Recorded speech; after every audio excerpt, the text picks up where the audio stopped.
ერთხელ მოგესალმებით, თქვენ უყურებთ დღის ამბებს 19 საათზე, სტუდიაში მაკა ჩიხლაძე მუშაობს. 14 მოკლული და 40-მდე დაჭრილი შტატების პოლიციამ 25 წლის ჯეიმს ჰოლმსი ცხელკვალზე ტერორისტული აქტის განხორციელებიდან რამდენიმე საათში დააკავა. ახალგაზრდა ინდოელმა ბეტმენის ჩვენებისას კინოთეატრის დარბაზში მაყურებლებს ცეცხლი გაუხსნა. რაკავშირია კოლორადოს კინოთეატრში მომხდარსა და ანდრეს ბრეივიკის მიერ მოწყობილ სასაკლაოს შორის საეჭვო დამთხოვა ნორვეგიის ტრაგედიის წლისთავზე და ალ-ქაიდას კვალი, რომელზეც გამოძიება ჯერ ხმამაღლა არ საუბრობს. ნორვეგიაში მომხდარი ტერაქტიდან ზუსტად 1 წლის შემდეგ 25 წლის ახალგაზრდა ტერორისტი თავს შეერთებულ შტატებს ესხმის.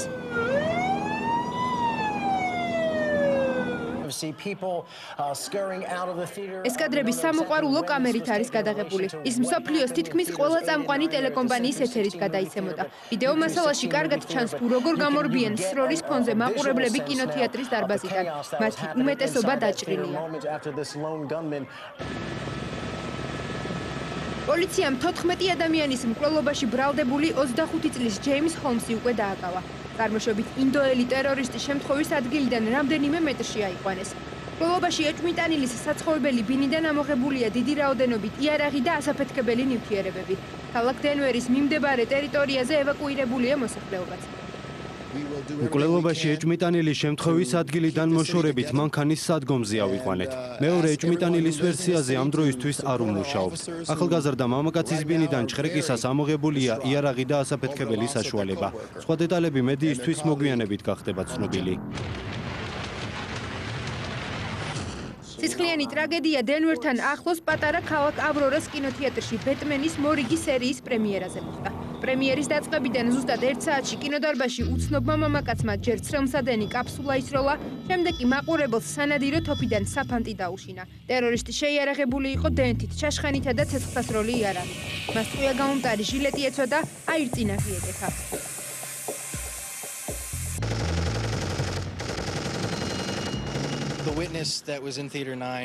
ახალგაზრდა ქალმა, რომელიც კინოდან გამორბოდა მომხდარის შესახებ მიამბო.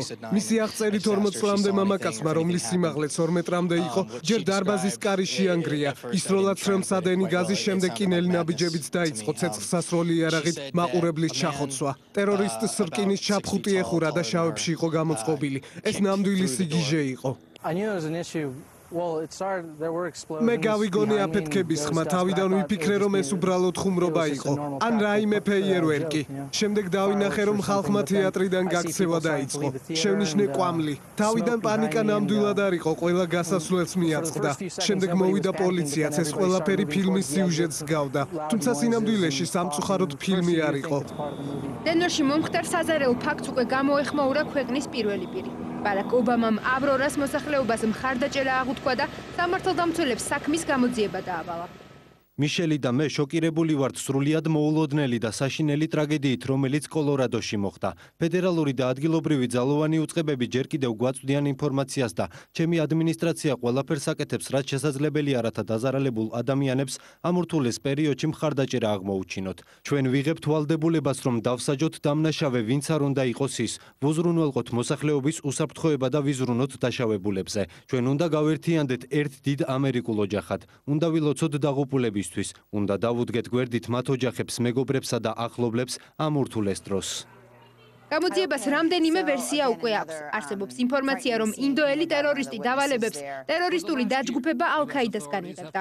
ამ ეჭვს რამდენიმე თვის წინ შტატების მიმართ დაჯგუფების ლიდერების მუქარა ამყარებს. ჯერ კიდევ რამდენიმე თვის წინ ამერიკული მედია საშუალებები მოსახლეობას მოსალოდნელი ტერაქტების შესახებ აფრთხილებდნენ. მუქარიდან რამდენიმე საათში სამართალდამცველებმა კლივლენდსა და ოჰაიოში ხიდების აფეთქების მცდელობაში 5 ანარქისტი დააკავეს. არის თუ არა 33 წლის ანდრეს ბრეივიკსა და ინდოელ ჰოლმს შორის კავშირი, ეს ამ დრომდე უცნობია. თუმცა გამომძიებლები ნორვეგიაში მომხდარი ტერაქტიდან 1 წლის თავზე დენვერში საზარელ მკვლელობას უბრალოდ დამთხოვად არ მიიჩნევენ. უკვე ცნობილია იმ ტერორისტის ვინაობაც, რომელმაც 2 დღის წინ ბულგარეთში ებრაელ ტურისტთა ავტობუსი აფეთქა. ის შვეიცარიის მოქალაქე მეჰდი გეზალია. ინფორმაციას თვითმკვლელი ტერორისტის ფოტოსთან ერთად ადგილობრივი მედია საშუალებები ავრცელებენ. გავრცელებული ცნობით ტერორისტი წარმოშობით ალჟირელია და რამდენიმე წლის მანძილზე დიდი ბრიტანეთის სკოლაში ერთ-ერთი ექსტრემისტური დაჯგუფების რელიგიას სწავლობდა. მეჰდი გეზალი საუდის არაბეთში, ავღანეთსა და პაკისტანში რამდენჯერმე იმყოფებოდა და საზღვრის უკანონო გადაკვეთისთვის დაკავებულიც იყო. ბულგარეთში ტერორისტი გაყალბებული დოკუმენტებით ჩავიდა. მის მიერ განხორციელებულ ტერაქტს 7 ადამიანის სიცოცხლე ემსხვერპლა. ბაქოში ჰეიდარ ალიევის ცენტრს დღეს ცეცხლი გაუჩნდა აზერბაიჯანელმა მეხანძრეებმა ხანძრის ლოკალიზებას სპეცტექნიკისა და ვერტმფრენების საშუალებით მოახერხეს. ცეცხლს 50-ზე მეტი სახანძრო ბრიგადა ერთდროულად აქრობდა. ადგილზე იმყოფებოდნენ აზერბაიჯანის საგანგებო სიტუაციათა მინისტრი და ჰეიდარ ალიევის ფონდის ხელმძღვანელი. მსხვერპლისა და ზარალის შესახებ ინფორმაცია ამ დრომდე არ ხმაურდება, ცნობილია მხოლოდ რომ ალიევის ცენტრი რამდენიმე თვის წინ გაიხსნა და მისი მშენებლობა ქვეყნის ბიუჯეტს რამდენიმე მილიონი დაუჯდა.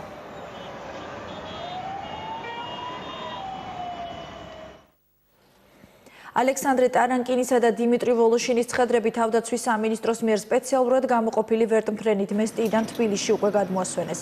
ახლა ქართული მხარე ალპინისტ და უკრაინულ ჯგუფს ცხედრების სამშობლოში გადასვენებაში ეხმარება. ორი უკრაინელი ალპინისტი მესტიის ბაზიდან ჯგუფის სხვა წევრებთან ერთად 13 ივლისს გავიდა. 18 ივლისს კი ისინი მწვერვალიდან გადაიჩეხნენ.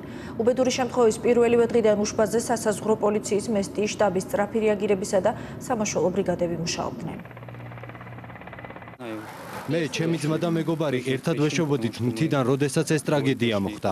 არ ვიცი რა გახდა მათი დაღუპვისა და თოკიდან მოწყვეტის მიზეზი. რამდენიმე საათიანი ძებნის შემდეგ ცხედრები ვიპოვეთ.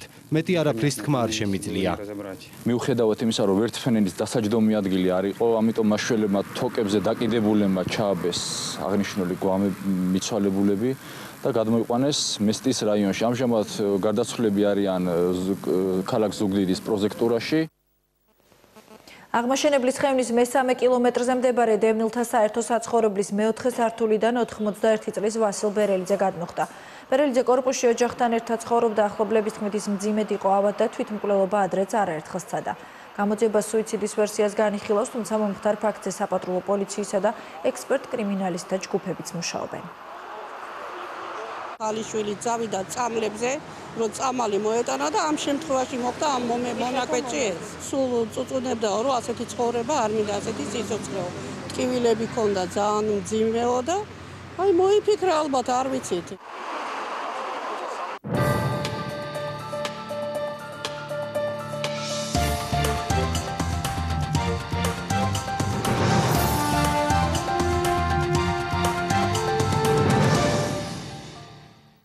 ცნობილი თეატრალური წყვილი ბიძინა ივანიშვილის ფულით კანარებზე დასვენებას არ უარყოფს. ოთარ მეღვინე თუხუცესი და გურანდა გაბუნია დღეს ქართული ოცნების ცენტრალურ ოფისს სტუმრობდნენ. რეალ ტივის შეკითხვაზე მართლაც დაასვენა თუ არა ისინი მილიარდერმა ძვირადღირებულ კურორტზე, გაბუნიამ უპასუხა, რომ ეს ჟურნალისტების საქმე არ არის. ინფორმაცია გურანდა გაბუნიასა და ოთარ მეღვინე თუხუცესის კანარის კუნძულებზე დასვენების შესახებ მედიაში ერთი თვის წინ გავრცელდა. ესე გავრცელდა ინფორმაცია, რომ ბატონმა ბიძინამო გაუშაო დასასვენებლად. თქვენ რაში გაინტერესებთ? ეს ვინ არის? რეალ ტივი. მე თქვენ დაგილაპარაკებით? რატო ბატონო? ხარ ღირსები. რა დაგიშავეთ? აი დაგვიშავეთ რაც ახლა. რასაც იძახი. ჯონდი ბაღათურია მილიარდერთან მისასვლელ გზას იტოვებს. ქართული დასის ლიდერი ქართულ ოცნებასთან ურთიერთობის გაწყვეტას არ ჩქარობს და ივანიშვილის პასუხს მოთმინებით ელოდება. საგანგებო პრესკონფერენციაზე ჯონდი ბაღათურიამ გუშინდელ უთანხმოებაზე დუ მილიარდშია და თავი მხოლოდ ნაციონალური მოძრაობის კონკურენტად გამოაცხადა. შეგახსენებთ, რომ ბაღათურია საბურთალოს რაიონში ქართული ოცნების მაჟორიტარად დავით უსუფაშვილის დასახელებას არ ელოდა და ეს მილიარდერთან მიღწეული შეთანხმების დარღვევად უკვე შეაფასა. მაჟორიტარების განაწილებასთან დაკავშირებული შეთანხმება კი სავარაუდოდ 2 დღის წინ სასტუმრო მარიოტში შედგა. დარღვეული შეთანხმების შესახებ კომენტარი კონსპირაციული შეხვედრის ერთ-ერთმა მონაწილემ გია ხუხაშვილმაც გააკეთა. ბატონო გია, რომ გკითხოთ არაფერი საერთო არ აქვს ქართულ ოცნებასთან. ლუდი მოიტანეთ. თურმე გქონიათ. ლუდი მოიტანეთ, ლუდი. ლუდზე იძლევით ინტერვიუებს? ერთი ბოთლი ლუდი, ჩემი კომენტარი. ნებისმიერ საკითხზე გესაუბრებ. ჩვენ გრთამს არ ვაძლევთ ხოლმე რესპონდენტებს, მაგრამ ისე მაინც ლუდი გრთამი არ არის საქართველოში. საქართველოში საზოგადოებრივ თავშეყრის ადგილზე დალევა არ შეიძლება, მაგრამ არა უწევს. არა, აქ არ დავლევ, კაცო. აი, სერიოზულად გეკითხებით, თქვენ ადრე მითხარით, თუ არაფერი საერთო არ გაქვთ ქართულ ოცნებასთან და ეხლა გვეჩვენება, გველოდებით. მე არა ვარ პოლიტიკოსი. არა, საერთო რას ქვია ახლა? საერთო არ მაქვს, მე არა ვარ პოლიტიკოსი, არა ვარ არც ერთ პარტიაში. თორე საერთო არ მაქვს, ეგ ძალიან ზოგადი რაღაც თბილისში თითქმის ყველას ვიცნობ რა. მომლაპარაკებლის როლში ხართ ხოლმე, ამიტომ რახან ბევრი ნაცნობი ხავთ? არა. არ ვარ გივარ მაგის. პოლიტიკოსად არ ვარ გივარ. მომლაპარაკებლად? მომლაპარაკ გააჩნია რა საკითხს. აი მაგალითად მაია მიმინოშვილის შეყვანაზე ხარ. მიმინოშვილი ჩემი კლასელია. არა, სისული. ჯონდი ბაღათურიასთან საერთოდ მაგაჩნდათ ეგეც თქვენი კლასელია. მიმინოშვილი დამერწმუნეთ პოლიტიკაში არც არის, არც აპირებს. ჯონდი ბაღათურიას თქვენი კლასელია? არა, ჯონდი ბაღათური არა ჩემი კლასელი. ანუ მოლაპარაკებელს აწარმოებთ? არა, ნუ რა ვიცი, ლუძე მეგონა რომ დამპატიჟებდა, მაგრამ არ დამპატიჟებდა. ჯონდი დაგპატიჟებდა. არ დამპატიჟა არც. მაშინ ბიძინას თხოვეთ და იქნებ დაგპატიჟებთ. რა ვიცი, თხოვები ბატონო. რატომ აღმოჩნდნენ ქართული ოცნების მაჟორიტართა სიის უმრავლესობაში მსახიობები და სპორტსმენები, ჩამოლაბორანტორებული სტაჟიანი რესპუბლიკელები კი მხოლოდ საარჩევნო შტაბში? პასუხი ამ შეკითხვას დღეს ვახტანგ ხმალაძემ გასცა რესპუბლიკელმა მისი პარტიის დაბალი რეიტინგი არ უარყო.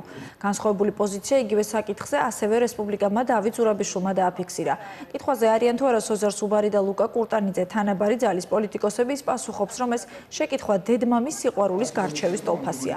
მაჟორიტარების სიის მიღმა დარჩენილი გოგი თოფაძე კი თავს ჩამოლაბორანტებულად არ მიიჩნევს.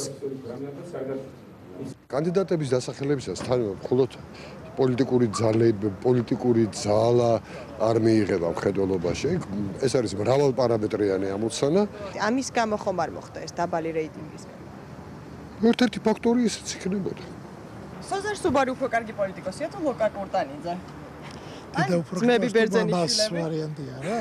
დედა უფრო თუ გიყვარს თუ მამა კურტანიძე და სუბარი? რაღაც ეგეთი კითხვა არია, მაგრამ აი ურეიტინგოები რო ეძახა რესპუბლიკელებს ამის შედეგი ხომ არ არის რაც მოხდა ის? არაფერი ეგეთი რამე არ უძახია, თქვენი ტელევიზია როგორც ყოველთვის არა, დაბალი რეიტინგი აქვს თქვენ ხო? იტყუება თქვენ ტელევიზიას დაბალი რეიტინგი აქვს, იმისთან უნდა, მაგრამ რა, მე ხო ხარ? ჩვენ ტელევიზია არჩევნებზე არ გადის და თქვენი პარტია გადის არჩევნებზე. ნუ არ გადის. ხომ არ ჩამოგალაბორანტეს? არ ელოდით უფრო მეტ? მაგაზე არ გაგცემ პასუხს, ბოლოში ნახეთ რამდენი იქნება ჩვენები. მე თვითონ არა, მე ბევრ რაიონში გამოვადგები ამას, შევთანხმდით. ძალიან ბევრი გონა მაქვს წარმოება ჩემი და ამიტომ ჩემ ერთ რაიონზე გაჩერება არ არის მიზანშეწონილი.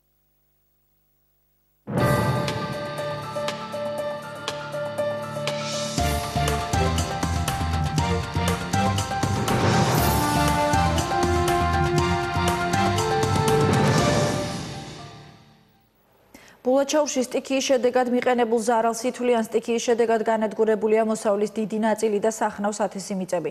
ბულაჩაურში აღდგენითი სამუშაოები ადგილობრივი ძალებით მიმდინარეობს, უკვე გაიწმინდა სოფლამდე მისასვლელი საავტომობილო გზა. განსაკუთრებულად დაზარალებულ რეგიონში დღეს ჩვენი გადამღების ჯგუფი ჩავიდა. აი ამ დღეს შევაგდო. აი პამინდრების ხოლს გააყრეინა. აი ეს რაზეც შერჩა ერთი ცალი არ გამოდგება. ერთი ცალი, სულ დახლეჭილი და დაგლეჯილი არის. არ ვიცი ამ გელეხებმა რა ვქნათ. თბილისელებით ყიდველები გავხდებით ახლა. პეტრე ზურაბაშვილი მთელი წლის სარჩო-საბადებელს ამბოსტნიდან ელოდა. მისი კარმიდამო დღეს მთლიანად განადგურებულია. ძლიერმა წვიმამ და სეტყვამ ზურაბაშვილების ბაღში ხეხილი დავაზი მიწასთან გაასწორა. უკვე 3 დღეა მოხუც ეზოდან სეტყვის განგახლეჩილი ხილი ტომბრებით გააქვს. პაპას შვილიშვილი ეხმარება. დიდი წვალების შემდეგ რომ თქვი რომ წელში გავიმართები მეთქი და დაგვემართე ეს ამბავი და მიწასთან გაასწორა ყველაფერი. დაანგრიას ყველაფერი, გაანადგურა მთელი მოსავალი. რაც რა მქონდა შრომით, ნაჯაფი. ავამწყობი ხალი ვარ, მუხლის ჩოქი დავდიოდი, სკამით დავდიოდი და ისე ვაკეთებდა თოხნიდი. ისე ვახვევდი პამინდორს. სუწყალში ჩამეყარა მთელი შრომა. სეტყვამ რო გადაიღო და ბაღში ჩამოვედი, რო დავინახე, ისე დღეში ჩავარდო სახში, რო გორავსულიყავი, აღარ ვიცოდი. სტიქიამ გამოუსწორებელი კვალი ეთერ ჭინჭარაულის ეზოკარშიც დატოვა. სეტყვამ მთლიანად გააცამტორა ნარგავები და ხეხილი. ჭინჭარაულების ოჯახს ბოსტნეულის მოსაყვანად საბანკო კრედიტი აქვთ გამოტანილი. ვალის გასტუმრებასაც ბოსტნეულის გაყიდვის შემდეგ გეგმავდნენ. ჩემი კომბოსტო უკვე თავს იხვევდა, აგერ ყვავილში იყო უკვე. ჩემი პამიდორი უკვე სიმწიფეში იყო შესული, ვფიქრობდი კრედიტი მაქვს გამოტანილი და გავყიდი და რაღაცა კრედიტის პროცენტს მაინც შევიტან მეთქი, მაგრამ ყველაფერი წყალში ჩამეყარა. სარჩო-საბადeblis გარეშე დარჩა ჭონქაძეების ოჯახიც. არაფერი არ დაგვრჩა, არაფერი. საარსებო საშუალება სულ მოგვისპო. ვართ ესე დამოკიდებული პენსიონერი ვარ, 65 წელსა ვარ, მე ესეთი რამე არ მინახია. სათბური გაგვინადგურა, პამიდორი მარტო ცარიელა სარები დგა.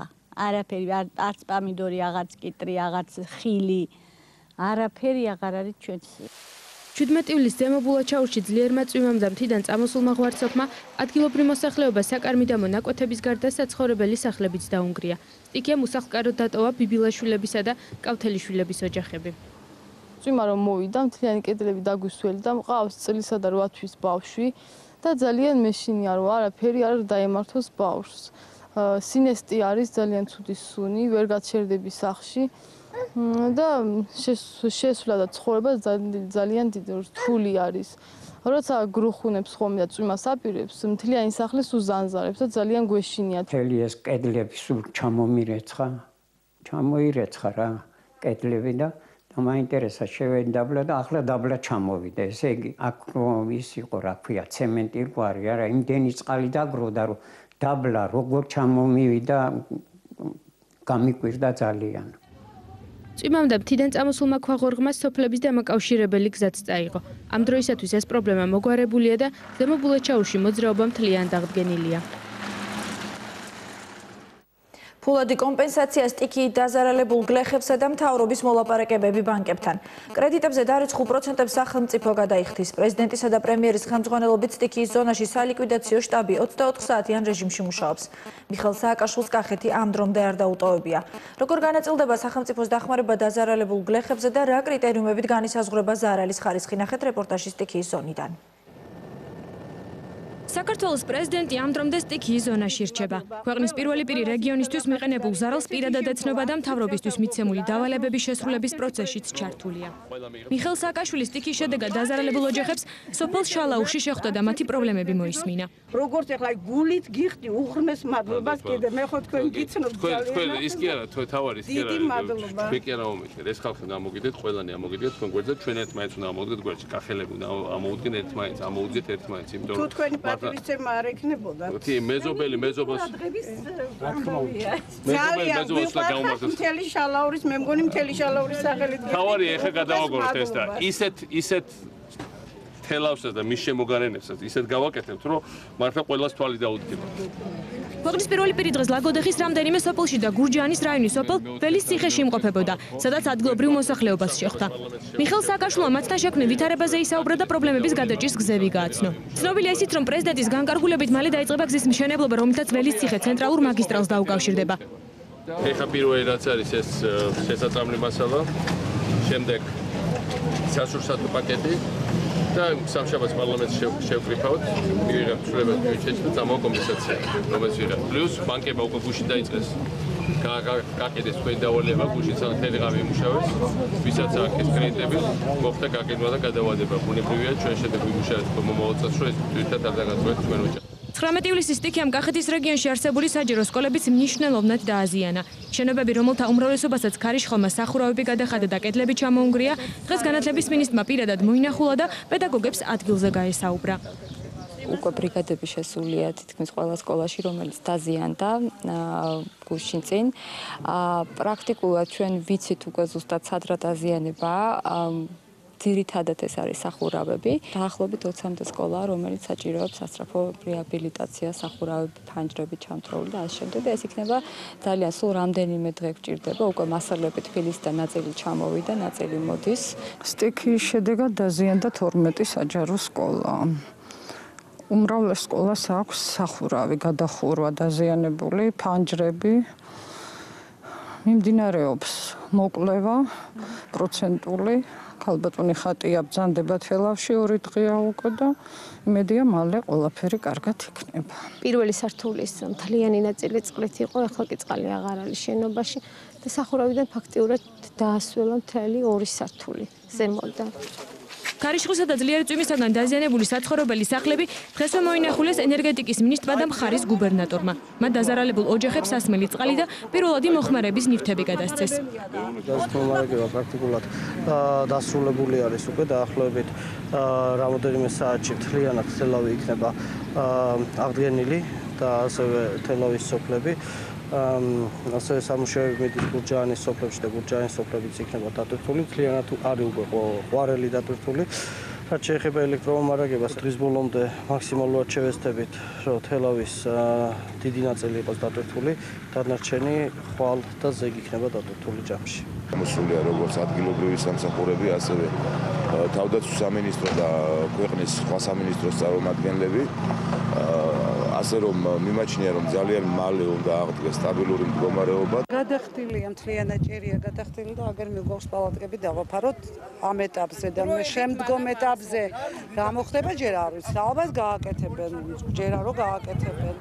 მთავრობამ სტიქის შედეგების აღმოსაფხვრელად სპეციალური ღონისძიებების გატარებაც უხელვე დაიწყო. საგანგებო განცხადება პრემიერ-მინისტრმა ივანე მერაბიშვილმა დღეს დილით გააკეთა. მისი თქმით, თითოეული დაზარალებული ოჯახი ფინანსურ კომპენსაციას და სასურსათო პაკეტს მიიღებს. ყველა დაზარალებული ოჯახს ჩვენ ვაპირებთ გადავცეთ სასურსათო პაკეტი, რომელიც შედის ფქვილი, შაქარი და ზეთი, რათა მათ შეძლონ ამ გადაიტანონ ის უბედურება, ის გაჭირვება, რომელსაც ისინი გრძნობენ საკუთარ ოჯახებში. ის გლეხები, ვინც დაკარგა 100% საკუთარი ნარგავების და ჩვენ ვაპირებთ მათ გადავცეთ თითოეულ ოჯახზე 1300-დან 1500 ლარამდე. მეორე კატეგორია ეს არის, ვისაც გაუნადგურდა 70-80% ნარგავების და ნათესების და მათ გადავცეთ 800-დან 900 ლარამდე. მესამე კატეგორია ეს არის, ვისაც გაუნადგურდა 50%-მდე და გადავცემთ 300-დან 500 ლარამდე. ამ დროისათვის სტიქის ზონაში ელექტროენერგიისა და ბუნებრივი აირის მიწოდება თითქმის აღდგენილია. წყლის მიწოდება კი რეგიონს ეტაპობრივად აღდგება. საგანგებო რეჟიმში გრძელდება გაწმენდით და სარეაბილიტაციო სამუშაოები. ადგილობრივი სამსახურების გარდა სამუშაოებში მონაწილეობას თბილისიდან ჩასული სპეციალური ჯგუფები იღებენ. თბილისის დასუფთავების სამსახურის 300-ზე მეტი თანამშრომელი და 30-მდე ტექნიკა უკვე თელავში არის ჩამოსული და მიმდინარეობს ქუჩების გაწმენდითი სამუშაოები. სამსახური 24 საათიან რეჟიმში არის მობილიზებული და ჩვენ სანამ თითოეულ ქუჩას არ დაუბრუნებთ პირვანდელ დასუფთავებას და პირვანდელ მდგომარეობას, ვიქნებით აქ და დავასუფთავებთ მთლიანად თელავის და მიმდებარე ტერიტორიებს. თბილისიდან ჩამოვედით სინათლის ქალაქის მთელი კოლექტივი იმისათვის რომ ვინაიდან თელავის რაიონს და თელავს დააწყდა სტიქიური უბედურობა მის ელექტრომომარაგების, გარეგანათების, მაღალიზაბისების დასახმარებლად აღვადგენთ ჩვენი ძალებით. ჯარის შენაერთები 4-5 მანქანა თუ მეტი კიდე არ ვიცი. კიდე აი მუშები ყავთ მოყვანილი, ჭრიან, წაქცეულ ხებს, რა ვიცი, უწავენ და აი ნაგავი გააქვთ. სანაგვის მანქანები მუშაობენ. წყალი დღეს გამოჩნდა წყალი უკვე ნორმის ფარგლებში მოდის. ამ დრომდე საგანგებო რეჟიმში მუშაობს სალიკვიდაციო შტაბი. საქართველოს პრეზიდენტის ინიციატივით შექმნილი სამუშაო ჯგუფები ზარალს ჯერ კიდევ ითვლიან. თელავში გახსნილი შტაბი მატერიალურ ზარალს აღრიცხავს და მოსახლეობისთვის დახმარების დროულად მიწოდებას უზრუნველყოფს. შტაბში მონაცემები ყოველ წუთს იცვლება. სტიქიის შედეგებთან ბრძოლის ანგარიში პრეზიდენტმა სპეციალური სალიკვიდაციო შტაბის წევრებისგან დღე-ღამის განმავლობაში რამდენჯერმე საგანგებო სხდომებზე მოისმინა.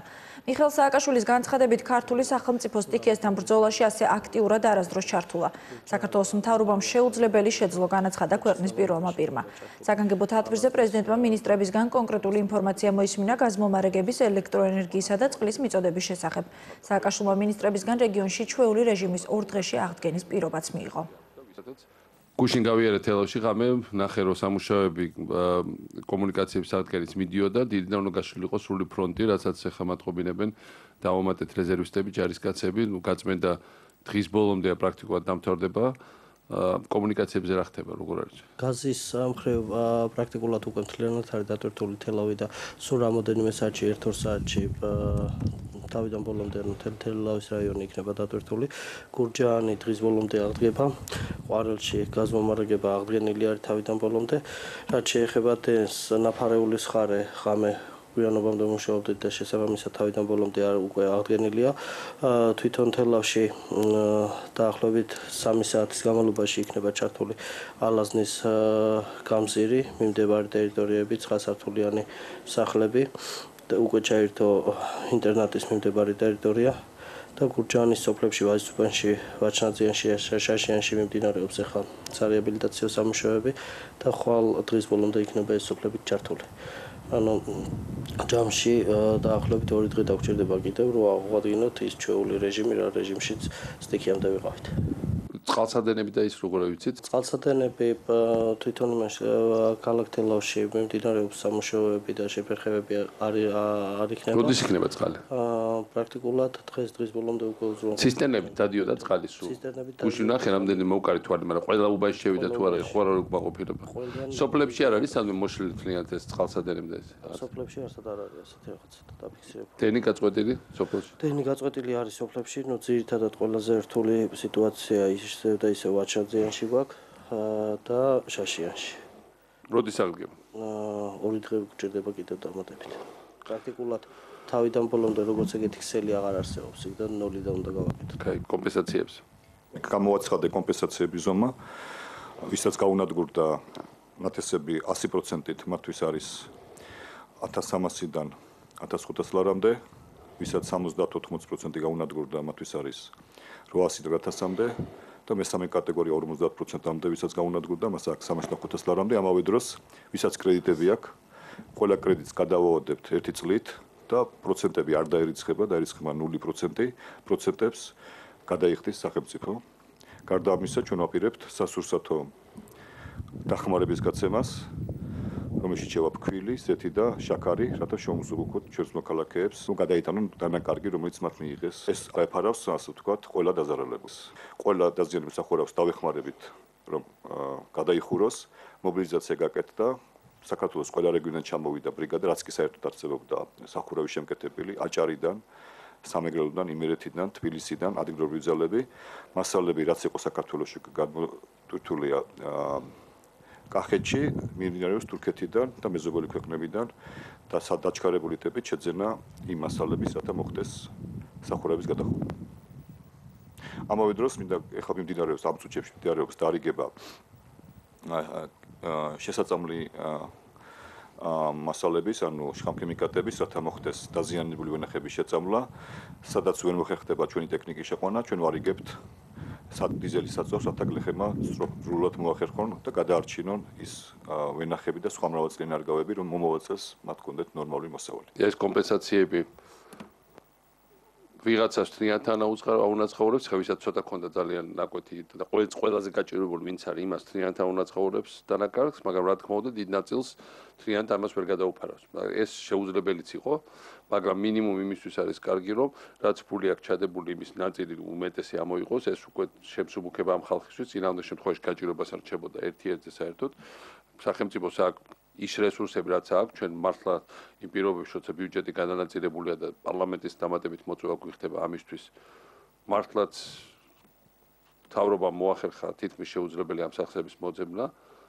საქართველოს უახლოეს ისტორიაში მე არ მახსენდება ამ მასშტაბის დახმარება არც ერთი სტიქიური უბედურების დროს, არც ერთი მსგავსი გაჭირვების დროს. მაგრამ ეს იყო აუცილებელი, იმიტომ ჩვენ გუშინ ვნახეთ ჩვენი თვალით რა მასშტაბის გრევა გამოიწვია ამ სტიქიამ. და ჩვენ ვერ მივატოვებდით აქაურობას ამ დახმარების გარეშე და რა თქმა უნდა კრედიტები ბანკებთან მუშაობა ძალიან მნიშვნელოვანია, იმიტომ კრედიტების გადავადება მომავალ წლამდე უკვე კარგია და მეორე მხრივ მომავალ წელს წავიმუშავოთ ყველამ ერთად, რომ ეს კრედიტები გასტუმრებადი იყოს. უნდა შევუწყოთ ყველანაირად ხელი, რომ თავის მეურნეობას მოუაროს ნისე. ყველანაირად სოფლის მეურნეობის სამინისტრო თელი მთავრობა დადგეთ ფეხზე, რომ მომავალ წელს ეს არ დააწვეს ძიმეთრად იმ ადამიანებს, ვისაც ეს კრედიტები აქვს და ვისაც ახლა გადაუადებენ. იმიტომ მართლაც წარმოუდგენელი ზარალი ნახეთ საკოჯახება. ახლა მთავარია დანარჩენი ინფრასტრუქტურის სამუშაოების დროს დავამთავროთ. რა თქმა უნდა მივხვდეთ ყველა რეგიონს საქართველოს სადაც იყო არა მხოლოდ კახეთს, კიდევ სხვა ადგილებიც იყო სტიქია. ყველაზე მეტი და უბედური რა თქმა უნდა აქ იყო გრევის მასშტაბით. ჩვენ გავაგზავნებთ აქ მუდმივად მონიტორინგ სიტუაციაზე.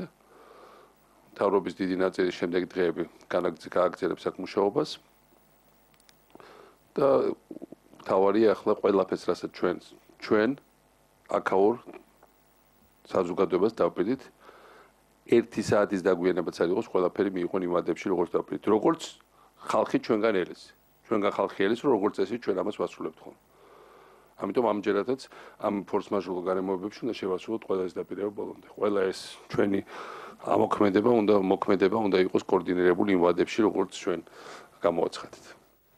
გურჯაანის რაიონის სოფლების მოსახლეობას მთავრობის ინიციატივები ჯანდაცვის მინისტრმა გააცნო ზურაბ ჭიაბერაშვილმა კახეთის მოსახლეობას განუმარტა, რომ მთავრობა ყველა დაზარალებულ ზარალის მიხედვით ფულად კომპენსაციას მისცემს.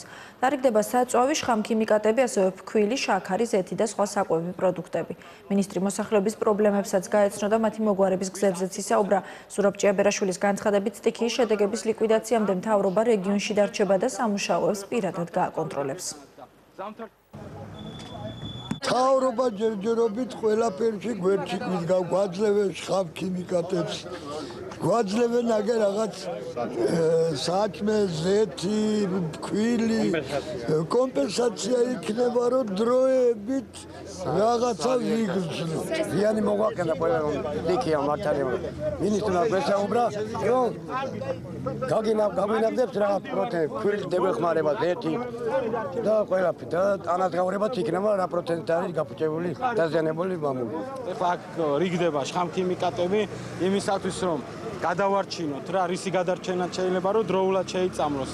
ატამი იქნება, ხეხილი იქნება, ვენახი იქნება, რომ მომავალ წელს მაინც მოგწეს ამან მოსავალი, მაგრამ აუცილებლად პირველი ყველაზე მეტად რაც ყველას აწუხებს, რომ აგროსესხები აქვს ხალხს გამოტანილი, ერთი წლით ხდება ამისი გადავადება და პროცენტებს გადაიხდის სახელმწიფო, ამიტომ ხალხს ამისი არ უნდა ეშინოდეს. ჩვენ არ მივდივართ კახეთიდან, აქ ავართ იმისათვის, რომ გავიგოთ ყველა ცალკეული პრობლემა რა აქვს ადამიანს და ყველას დავეხმაროთ. სტიქიასთან დაკავშირებით ივანიშვილის პოზიცია კი საზოგადოებას მილიარდერის პრეს-სპიკერმა გააცნო. ბიძინა ივანიშვილის სასამართლოს მიერ დაკისრებულ ჯარიმას გადაიხდის, როგორც ფანჯიკიძემ საგანგებო ბრიფინგზე განაცხადა. მილიარდერი 10 მილიონ ლარის გადახდა სასამართლოს მიერ დაკისრებულ ანგარიშზე აპირებს, ოღონდ სტიქიის შედეგად დაზარალებული ადამიანების დასახმარებლად. შეკითხვაზე უკავშირდება თუ არა ეს წინასაარჩევნო კამპანიას, მაია ფანჯიკიძე ამ ვერსიას კატეგორიულად გამორიცხავს, თუმცა ვერც იმას იხსენებს, როდის დაეხმარა სხვა დროს ბიძინა ივანიშვილის სტიქიით დაზარალებულებს. შექმნილ ვითარებაში მე მივიღე გადაწყვეტილება და ამ ეტაპზე 10 მილიონ ლარს ვრიცხავ სასამართლოს მიერ მითითებულ საბიუჯეტო ანგარიშზე. სტიქიით მიყენებული ზარალის სრულად დათვლის შემდეგ სახელმწიფო ბიუჯეტში ამავე მექანიზმის გამოყენებით გადავრიცხავ იმდენ თანხას, რამდენიც საჭირო გახდება. ჩვენ არ ვიცით ის უდიდესი დახმარება კონკრეტულად არც ციფრებში, არც კონკრეტულ პროექტებში, რომელშიც ბიძინა ივანიშვილი ეხმარებოდა ქართულ სახელმწიფოს. მას არასოდეს არ უნდოდა ამაზე ლაპარაკი. ძალიან ბევრი რამე ჩვენთვისაც, მისი გუნდის წევრებისთვისაც უცნობია და ნაწილ-ნაწილ ვიგებთ ხოლმე შემთხვევით. ძალიან მარტივად იყო მიღებული გადაწყვეტილება, რომ პირველად დაუყოვნებელი დახმარება მოხდეს და უკვე თავად განცხადებაშიც წერია, რომ იმის მიხედვით, როგორი იქნება ზიანის შედეგები, იქნება შევსება ამ შედეგების ადეკვატურად. ამერიკას სახელმწიფო საიდუმლოებას უფრთხილდება პენტაგონის შეფი მედია კორპორაციებზე კონტროლის დაწესების ინიციატივით გამოდის. შესაბამისი დავალება ლეონ პანეტამ თანაშემწეებს უკვე მისცა. პანეტას თქმით, მსხვილი კორპორაციების კონტროლი აუცილებელია, რადგან მომავალში სახელმწიფო საიდუმლოების გაჟონვა მედია საშუალებებით დაუშვებელია. ბოლო დროს ამერიკის სახელმწიფო საიდუმლოებამ მათ შორის ირანის შესახებაც მედიაში რამდენჯერმე გაჟონა. რაც უკავშირდება პენტაგონის განსაკუთრებული სიფრთხილე, ნახეთ ტატო გოგოლაძის სიუჟეტში. ეს რუსული წარმოების ორმაგი დანიშნულების ვერტმფრენი მი-17-ია. ამერიკის შეერთებული შტატებისა და რუსული თავდაცვის უწყებების უიშვიათესი ურთიერთთანამშრომლობის მთავარი სუბიექტი. პენტაგონი ხელშეკრულების მიხედვით რუსული მხარისგან $650 მილიონ სწორედ ათობით ასეთი ვერტმფრენის და სხვა ტექნიკის შეძენას გეგმავდა. თუმცა სენატმა დღეს პენტაგონს რუსულ მხარესთან თანამშრომლობის დაუყოვნებლივ შეწყვეტა მოსთხოვა. ხელშეკრულების გაუქმების მთავარ მიზეზად შეერთებულ შტატებში რუსეთის მხრიდან ასადის სისხლისღვრელი რეჟიმის მხარდაჭერა და სირიის იარაღით მომარაგება სახელდება. წარმოშობით რუსი ჟურნალისტი და საზოგადო მოღვაწე ოლეგ პანფილოვი მიიჩნევს, რომ ამერიკის სკანდალური ნაბიჯი შესაძლოა რუსეთთან ურთიერთობის ახალი გეგმის დასაწყისი იყოს და ეს ამერიკის მხრიდან რუსეთთან ურთიერთობის დაალაგების მცდელობის სურვილის დაკარგვასაც უკავშირდებოდეს. მე ვფიქრობ, ეს უკავშირდება დიდ კამპანიას კრემლის ანტიდემოკრატიული ხელისუფლების წინააღმდეგ. ეს შესაძლოა აღმოჩნდეს დასავლეთის ახალი ტაქტიკის დასაწყისი რუსეთთან ურთიერთობაში, რომელიც უხეშ იგნორირებას უკეთებდა საერთაშორისო საზოგადოებას და მის მოწოდებებს. ამიტომ ვფიქრობ, ახალი გეგმის შემუშავება გახდა საჭირო, რომელთაც რუსეთთან ურთიერთობაში მათი მხრიდან ცვლილებები შევა. რუსეთ ამერიკას შორის გადატვირთვის პოლიტიკამ რომ დიდხანს ვერ იმუშავა და კრახი განიცადა, ამ ფაქტს უკვე მსოფლიოში აღარავინ ეწინააღმდეგება. ქართველი ექსპერტები მიიჩნევენ, რომ რუსეთისთვის ხელსაყრელი ხელშეკრულების გაუქმება მხოლოდ სირიის საკითხს არ გამოუწევია და სენატმა პროცესი პუტინის ხელისუფლების ანტიდემოკრატიული ნაბიჯების ფონზე დააჩქარა. რუსეთი რომ წასულიყო უფრო დემოკრატიზაციის მხრივ, თავისი საზოგადოების დემოკრატიზაციის მიმართულებით, მაშინ ვფიქრობ, რომ ამერიკა არ შეწყვეტდა ამ თანამშრომლობას. აქ უფრო კომპრომისზე იყო საუბარი და ეხლა ამერიკას და პენტაგონს Mi-17-ები ნამდვილად არ ჭირდება, მათ ნატოს სტანდარტების ჯარი ყავდა, ეხლა Mi-17 არ შედის ნატოს სტანდარტულ შეიარაღებაში. ხელშეკრულების მიხედვით ამერიკისა და რუსეთის თავდაცვის უწყებებს შორის ურთიერთთანამშრომლობის პირველი ეტაპი 2013 წლამდე უნდა გაგრძელებულიყო. სირია მსოფლიო მედიის ყურადღების ცენტრში რჩება ბრძოლა სირიის სხვადასხვა ქვეყნებისა და სასაზღვრო პუნქტების დასაკავებლად მთავრობასა და მეამბოხეთა შორის გარდამავალი უპირატესობით მიმდინარეობს. სირიის პრეზიდენტი კამერებთან აღარ ჩნდება 2 დღის წინ მიღებული ჭრილობების შედეგად სირიის უშიშროების მინისტრიც დაიღუპა. რუსეთი და ჩინეთი კი ასადის საწინააღმდეგო რეზოლუციას გაეროს უშიშროების საბჭოში კვლავ ბლოკავენ. რუსული გამოცემა ვედომოსტი ჰაკერთა თავდასხმის ობიექტი გახდა ინფორმაციას თავად გაზეთის რედაქცია Facebook-ის გვერდზე ავრცელებს. გავრცელებული ცნობით პრობლემები შეექმნა ინტერნეტ პორტალ სლონისა და ოპოზიციური ტელეკომპანია დოჟდის ვებგვერდების ფუნქციონირებასაც. ოპოზიციური მედია საშუალებები რუსეთში ჰაკერთა თავდასხმის ობიექტები ბოლო დროს ხშირად ხდებიან.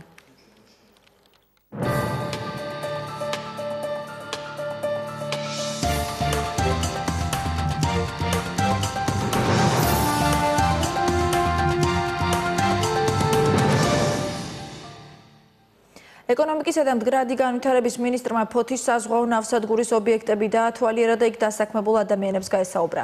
2011 წლიდან ფოთის პორტი APM ტერმინალის მშენებლობაშია. პორტში შესვლის დღიდან კომპანიამ 50-ზე მეტი ადგილობრივი დაასაქმა. ვერა ქობალიამ გერმანული წარმოების თანამედროვე ამწეებიც დაათვალიერა, რომლებიც ფოთის პორტმა ტვირთბრუნვის გასაზრდელად შეიძინა. ინვესტიციამ 10 მილიონი დოლარი შეადგინა. ამწეები მალე დამონტაჟდება და ექსპლუატაციაში შევა. მათი ამოქმედების შემდეგ ფოთის პორტში დამატებით 50 ახალი სამუშაო ადგილი შეიქმნება. მომდევნო 2 წელიწადში კი ამ მაჩვენებლის გაორმაგება იგეგმება. ეკონომიკისა და მდგრადი განვითარების მინისტრმა ასევე ნავსადგურის სახმელეთო საკონტეინერო ტერმინალის დაათვალიერა, რომლის ტერიტორიაზეც გაფორმების ეკონომიკური ზონა ფუნქციონირებს. APM ტერმინალის ხელმძღვანელობისგან ქობალია პორტის განვითარების გეგმასაც გაეცნო. ფოთის საზღვაო ნავსადგურში ამ ეტაპზე 1076 ადამიანი მუშაობს. 2 წლის განმავლობაში კი გადაზიდვები 38%-ით გაიზარდა. ფოთის პორტი არის ყველაზე მსხვილი დამსაქმებელი. ფოთში 1000-ზე მეტი ადამიანი მუშაობს ამ პორტში და რაც მნიშვნელოვანია, ის კომპანია, რომელიც შემოვიდა ინვესტიციით ამ პორტში, შარშან ახორციელებს ინვესტიციებს და წლების განმავლობაში აპირებს გაზარდოს და დანერგოს ახალი ტექნოლოგიები, გადაამზადოს ხალხი, რომელიც უკვე აქ მუშაობს ამ ახალი ტექნოლოგიების გამოსაყენებლად და რაც მთავარია და აქ საქმოს დამატებით ადგილობრივი მოსახლეობა. პორტში ახლა გადაიარაღება მიმდინარეობს. ჩვენ ახალი ამწეები შევიძინეთ და ამ ახალ ტექნიკაზე სამუშაოდ დასაქმებულ ადამიანებს გადავამზადებთ. მიმდინარეობს ინფრასტრუქტურის გაუმჯობესებაც. წელს გვაქვს 22%-იანი ზრდა, რაც ძალიან კარგი მაჩვენებელია. იმედია ზრდის ტენდენციას ასევე კარგად შევინარჩუნებთ. საქართველო-თურქეთის საზღვარზე ახალქალაქი კარწახის მონაკვეთზე 4 კილომეტრის სიგრძის სარკინიგზო გვირაბის მშენებლობა იწყება საკოორდინაციო საბჭოს სამხრივ სხდომაზე, რომელიც ბაქოში გაიმართა. ბაქო-თბილისი-ყარსის ახალი სარკინიგზო ხაზის სამშენებლო სარეაბილიტაციო სამუშაოები შეაჯამეს. პროექტი საქართველო-თურქეთის დამაკავშირებელი სარკინიგზო გვირაბის მშენებლობას ითვალისწინებს. 42 მილიონიანი მშენებლობის დასრულების შემდეგ სარკინიგზო გადაზიდვები ქვეყნებს შორის კიდევ უფრო გამარტივდება. სამუშაოებზე 4000 ადამიანია დასაქმებული. ამ პროექტის ერთ-ერთი ყველაზე მნიშვნელოვანი სეგმენტი არის დასაქმება. მე მინდა გითხრათ, რომ ერთდროულად 4000 კაცი უკვე ამ პროექტზე მუშაობს და მას შემდეგ რაც პროექტი დასრულდება და ჩვენ ვარაუდობთ, რომ ეს მოხდება 2013 წლის ბოლოს, ახალ ქალაქის სადგურზე, რომელიც წყობაში შევა, იმუშავებს საშტატო გარიგით 1600 ადამიანი. ვარაუდობთ, რომ 5-დან 15 მილიონ ტონამდე ტვირთს გავატარებთ ამ რკინიგზაზე და ეს ტვირთი აზიიდან და ჩინეთიდან მოხვდება ჩვენის გავლით ევროპაში. შეხვედრაზე შევაფასეთ ბაქო-თბილისი ყარსის პროექტის მიმდინარეობა, მოვისმინეთ ტექნიკური მუშაკებისა და სამშენებლო კომპანიების წარმომადგენლების მოსაზრებები პროექტის მიმდინარეობის შესახებ სამივე ქვეყნის ტერიტორიაზე. მნიშვნელოვანია, რომ მომავალშიც ასეთივე წარმატებით განვაგრძოთ ურთიერთთანამშრომლობა და არ დავიშუროთ ძალისხმევა, რათა პროექტი დათმულ ვადებში დასრულდეს. სამუშაოები გეგმის მიხედვით მიმდინარეობს და მინდა მადლობა გადაუხადო სამივე ქვეყნის მეთაურებს, რათა გამოხატეს პოლიტიკური ნება, რაც ხელს უწყობს პროექტის წარმატებით მიმდინარეობას. ვარაუდობ, რომ ძირითადი სამუშაოების განხორციელება მოხდება მიმდინარე წელს და რკინიგზა ექსპლუატაციაში 2014 წლიდან შევა. შევთანხმდით, რომ სამუშაოების ეფექტურად წარმართვისთვის შეხვედრები ორ თვეში ერთხელ უშუალოდ ობიექტზე გაიმართება.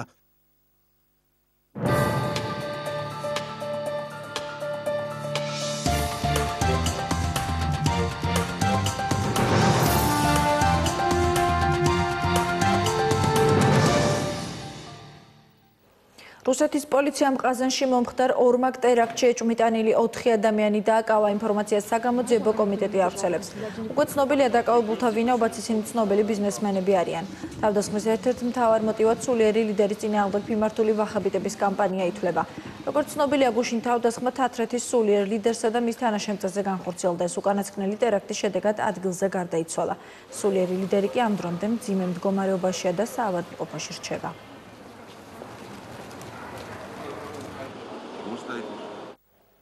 71 წლის მამაკაცმა ფლორიდაში გაძარცვისგან ინტერნეტ კაფე გადაარჩინა. სამუელ უილიამი კაფეში იჯდა, როდესაც შენობაში ორი შეიარაღებული მძარცველი შეიჭრა. ისინი მენეჯერს იარაღის მუქარით ფულის მიცემას აიძულებდნენ, როდესაც უილიამას საკუთარი ცეცხლსასროლი იარაღი ამოიღო და ორივეს ცეცხლი გაუხსნა. თავდასხმელებმა გაქცევა სცადეს, თუმცა ისინი პოლიციამ დააკავა. ორივე მათგანი დაჭრილია.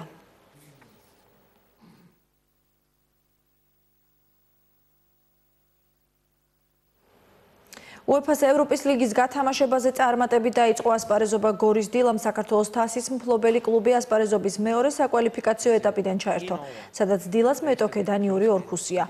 ორმატჩიანი დუელის პირველი შეხვედრა დანიაში სტადიონ ენერჯი არენაზე გაიმართა. მატჩი მასპინძელთა უპირატესობით დაიწყო და უკვე მესამე წუთზე ორქუსის ფეხბურთელებმა ანგარიშიც გახსნეს. ქართველებმა გათანაბრება 34 წუთზე მათე ვაწაძის გოლით შეძლეს, ხოლო მატჩის დასრულებამდე 5 წუთით ადრე ალადაშვილმა გამარჯვების მომტანი ბურთიც გაიტანა. დილასა და ორქუსის განმეორებითი შეხვედრა უკვე თბილისში 26 ივლისს გაიმართება. ჩვენი გვივდიოდით, რომ წარმატებულები დაუბრუნებული ყავით რა და რაც იყო ყველაზე ცუდი ის იყო, რომ ძალიან არეულობაში გაუშვით. ნახეთ ეგ გოლი თქვენ, ძალიან არეულობაში გაუშვით რა, არ ველოდით მაგ გოლს არავინ და ნუ ცოტა ხანი უპირატესობას დაეუფლა შემდეგ გოლის მერე ის გუნდი. მაგრამ ნუ შევძელით და მოვახერხეთ ის, რომ კონჩეტოებზე ჩვენი პლუსი რაც იყო გამოვიყენეთ და 2-1 ამოუტრიალეთ ანგარიში. ჯერ არა დამთავრებული რა. თამაში იქნება 26-ში და ძალიან რთული თამაში იქნება რა. მე მგონი რომ ვერ შეგვაფასა რა ორქუსმა და ეხლა ალბათ სხვა მიმართებით ითამაშებენ და ამიტომ ძალიან რთული თამაში იქნება. თამაშებული ჯერ არ არის, ბევრი დარჩა შეთანხმება შემომდე 100% რო იყვნენ, მაგრამ შეიძლება ითქვას, რომ ამ ფეხბურთელების კლასის ხარჯზე ჩვენ ამ მცირე დროის მონაკვეთში მოვახერხეთ რაღაც ჩვენი მონახაზი შექმნა და იმ თამაშის რაღაც ნაწილის დადგმა, რაც გსურს. და ესე აისახა შედეგზე და წარმატებულად დამთავრდა პირველი თამაში. ემის მფლობელი ჰოლივუდელი ფოტოგრაფის ჯეიმს ჰიგინსონის თვალით დანახული ქართული ტრადიციები. ფოტოგრაფმა ქართული საბრძოლო ხელოვნების ფედერაციის წარმომადგენლებთან ერთად ეთნოგრაფიულ მუზეუმში დილიდან ფოტო და ვიდეო გადაღებები დაიწყო. ფილმის სიუჟეტი ქართულ ტრადიციებზე, ფარიკაობასა და ქართულ საბრძოლო ხელოვნებაზე აიგება. ჰოლივუდელი ფოტოგრაფის ჯეიმს ჰიგინსონის პირველი ვიზიტი საქართველოში სწორედ იმ პროექტის შთაგონების წყარო გახდა, რომელსაც ის დღეს ეთნოგრაფიულ მუზეუმში შავფაროსნებთან ერთად ახორციელებს. გზა ბათუმისკენ, ასე ჰქვია ფილმს, რომელსაც ემის მფლობელი ფოტოგრაფი იღებს.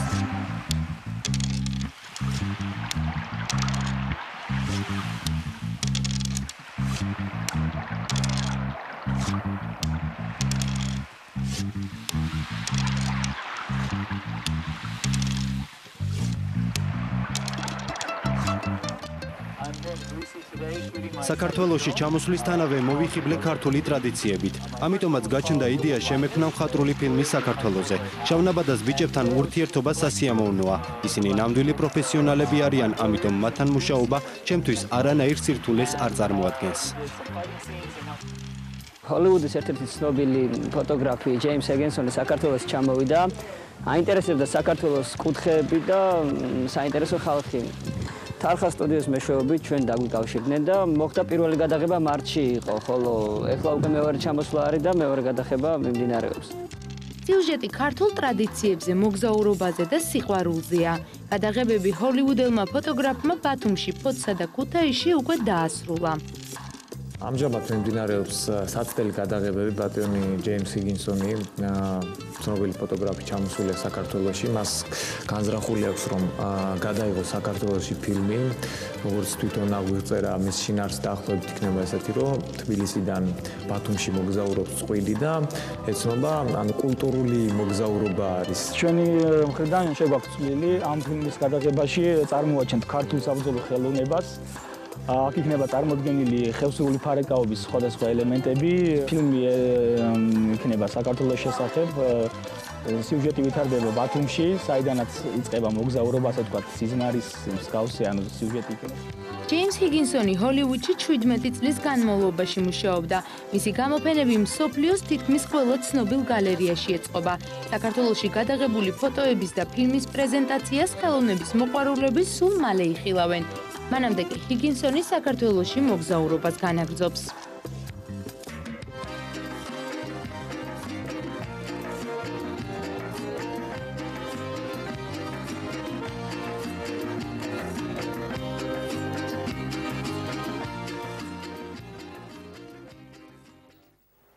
გამოშვების ბოლოს ერთ განცხადებას გაგაცნობთ 7 წლის ლუკა წულეისკირს, რომელსაც მწვავე ლიმფოიდური ლეიკემია დაუდგინდა და რომელიც ამჟამად გერმანიის ბავშვთა კლინიკაში ინტენსიური ქიმიოთერაპიის კურსს გადის. ეს საჭიროება ძვლის ტვინის ღეროვანი უჯრედების გადანერგვის გადაუდებელი ოპერაცია, რისთვისაც 250,000 ევროა საჭირო. ამოდენობის თანხის შეგროვება ოჯახის შესაძლებლობებს აღემატება. პატარა ლუკას ოჯახი მოგმართავთ თხოვნით, გულთან ახლოს მიიტანოთ მათი მდგომარეობა, გამოიჩინოთ გულის ხმიერება და შესაძლებლობის ფარგლებში ნებისმიერი ოდენობის თანხით დაეხმაროთ ოპერაციისთვის საჭირო თანხის შეგროვებაში. ახლა თქვენ ეკრანზე ხედავთ საბანკო რეკვიზიტებს, რომელზეც სურვილის შემთხვევაში თანხის გადარიცხვა შეძლებთ. გამოშვების ბოლოს კი პირდაპირ ეთერში გვერდება გიორგი ბარამიძე, რომელიც გვეტყვის რა იქნება დღის მთავარ გამოშვებაში მთავარი. დიახ, მაგას აღმშვიდობის ამერიკის ტერაქტი, რომელიც უკვე გახსნილია, დაკავებულია 25 წლის ინდოელი ტერორისტი, რომელმაც კინოთეატრში 14 ადამიანი მოკლა, 5 მძიმე და დაჭრილი ტერაქტი კოლორადოს შტატში ნორვეგიის ტრაგედიიდან ზუსტად 1 წლის თავზე განხორციელდა. უბრალოდ დამთხოვა თუ წინასწარ დაგეგმილი სისხლისღვრა ცლად ზუსტად 24 საათზე მოგიყვებით. სტიქიის ლიკვიდაციის გეგმა და პრეზიდენტისა და მთავრობის კოორდინირებული მუშაობის პირველი შედეგები მერაბიშვილის მინისტრთა კაბინეტის სტიქიის შედეგად დაზარალებულების დახმარებას განაგრძობს ოჯახებს, რომლებიც მოსავლის 100% გაუნადგურდათ, სახელმწიფო 1300-დან 1500 ლარამდე კომპენსაციას მისცემს. გლეხების დახმარებას პროგრამა პირად კონტროლზე ყავს საყვანილი ქვეყნის პირველ პირს, რომელიც ამ წუთამდე სტიქიის ზონაში რჩება. ჯონდი ბაღათურია მილიარდერთან მისასვლელ გზას იტოვებს, თუმცა ქართული დასის ლიდერს პასუხი შუშის სასახლიდან ამ წუთამდე არ მეუღია. ის ივანიშვილთან უთანხმოებაზე დუმილს არჩევს, თუმცა ცნობილია, რომ რესპუბლიკელი დავით უსუფაშვილის საბურთალოს მაჟორიტარად წარდგენამ ძალიან დააბნია. მაჟორიტარების განაწილებაზე შეთანხმება სავარაუდოდ 2 დღის წინ სასტუმრო მარიოტში ფარულ შეხვედრაზე შედგა, რომელიც რეალ ტივის კამერამ გადაიღო მილიარდერსა და ბაღათურიას შორის დარღვეული შეთანხმებაზე კომენტარი კონსპირაციულ შეხვედრის ერთ-ერთმა მონაწილემ გია ხუხაშვილმა გააკეთა დეტალები ზუსტად 24 საათზე. ქართული ხელბურთელების წარმატება მსოფლიო უნივერსიადაზე საათველოს ტექნიკური უნივერსიტეტის ხელბურთელთა გუნდმა გათამაშების ფინალში ასპარეზობის უფლება მოიპოვა. ესპანეთის ქალაქ კორდობაში მიმდინარე შეჯიბრების გადამწყვეტის შეხვედრა ხვალ გაიმართება. ჯეიმს ჰიგინსონი, ჰოლივუდელი ფოტოგრაფი, რომლის ობიექტივშიც საქართველოს მოექცა ექსკლუზიური კადრები და ემის მფლობელი ფოტოგრაფიის ერთი სამუშაო. დღე დაელოდეთ ჩვენ სიუჟეტს და ნახეთ რა სირთულეები შეხვდა ჰოლივუდელ ფოტოგრაფს საქართველოში გადაღებების დროს. ამ და სხვა თემებზე მაკაცლად დღის მთავარ გამოშვებაში ვისაუბრებთ. მადლობა გიორგი, დაელოდეთ დღის ამბებს 22 საათზე გიორგი ბარამიძესთან ერთად. მე კი გემშვიდობებით. დიდი მადლობა ყურადღებისთვის. ორშაბათამდე.